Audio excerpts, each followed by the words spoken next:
opportunity to say a few things about Sunday shopping. One thing I want to say is from a businessman's perspective. I was managing a business when in Ontario the business made a decision to open on Sundays. I'll tell you what we discovered after years of business. We discovered that revenue did not change. Our income remained consistent from one year to the next, even after we opened on Sundays. What did not remain consistent, though, was the expenses. And they went up, of course, by about 15% or even greater than that, because we had to cover more hours. Now, who do you think paid that price? I think all of the consumers end up paying that price.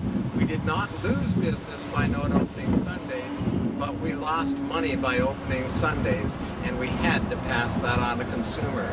This is not just something that will improve businesses, this is actually harming the bottom line of businesses, and you, the consumer, are paying for that.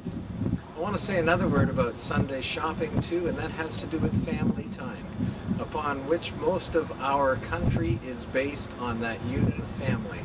Now, there are many things that draw family apart these days. There's many separations going on in family. There's many pressures on the family.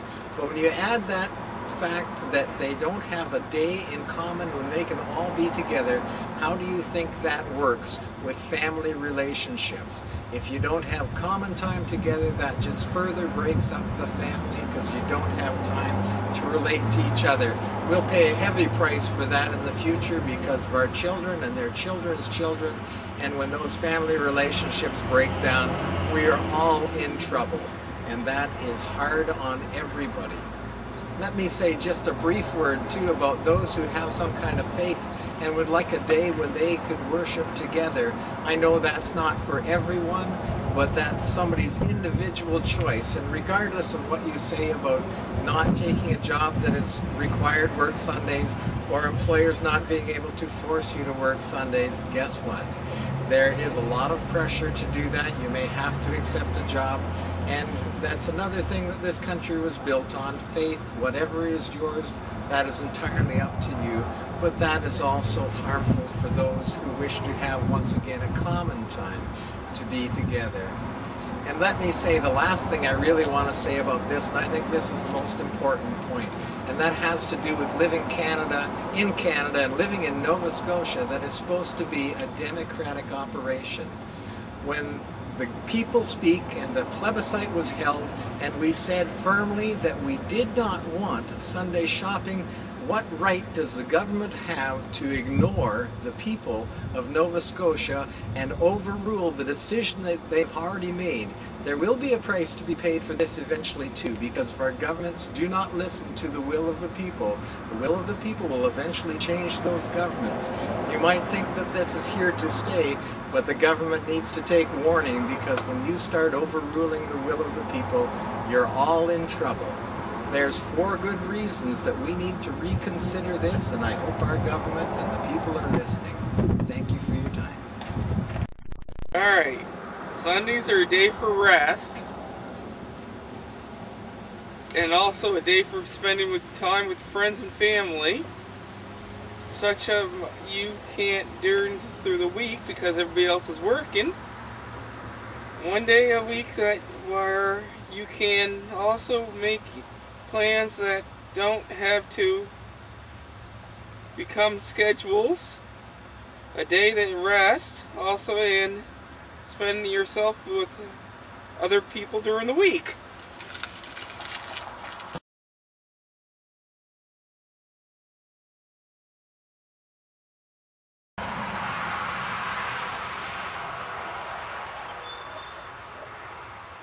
Hello everyone. Welcome. This is such a beautiful day in Nova Scotia today. I decided it's time for another video. It's time for us all to get together and speak in this wonderful country that we have. I strongly feel if we can't have an opinion, we don't have nothing. And the Charter of Rights gives us that freedom to speak freely to everyone in this country, and I feel a lot of us are scared to. I want to talk a little today about the current workers' legislation protecting workers from working on Sunday. That's it. In my opinion, it's not working. I had several people tell me that they're scared of their hours being cut, or they get terrible shifts for not working. Employers make up other reasons to get you to work that day. And, you know, this is terribly wrong. I mean, outside the plebiscite, and then we have this issue on top of things, and everyone talks about choice. It's not really about choice, is it? I mean, when you're scared to give an opinion and your schedule is used against you, or your hours, and several people have told me this, even quietly. Different managers have told me that they can use other reasons to get rid of employees. So my question is out to the government, out to Rodney MacDonald, out to Stephen McNeil and Daryl Dexter. Can you guarantee that employees of this province won't be penalized for not working on Sunday? Will you put your job on the line? And this was asked to Stephen McNeil of the Liberal Party, if he would put his job on the line. And Stephen McNeil walked off. I mean, seriously, what does that tell us about government legislation if our political leaders aren't going to stand behind it? And this is a challenge for on YouTube during this election campaign for a political leader to come on YouTube and back it up. This whole issue is wrong. If you can't have an opinion and you can't stand beside it, even a government law, there's something seriously wrong. Truly, this should be an issue for all of us. Number one, a democratic vote, which was ignored. Number two, our freedom of speech and our family. I mean, seriously, everyone, if these reasons aren't important enough to have this issue dealt with, we have serious problems in this country. What are we going to have a plebiscite on next that Rodney MacDonald's going to choose to ignore? This is so wrong. It really hurts to watch people sit on the side. There's nothing I can do. Ladies and gentlemen, there's lots you can do. Get involved. Join a party. Don't say, I'm not going to vote. And I've heard several people out there telling us we're not going to vote because Rodney MacDonald didn't respect our vote.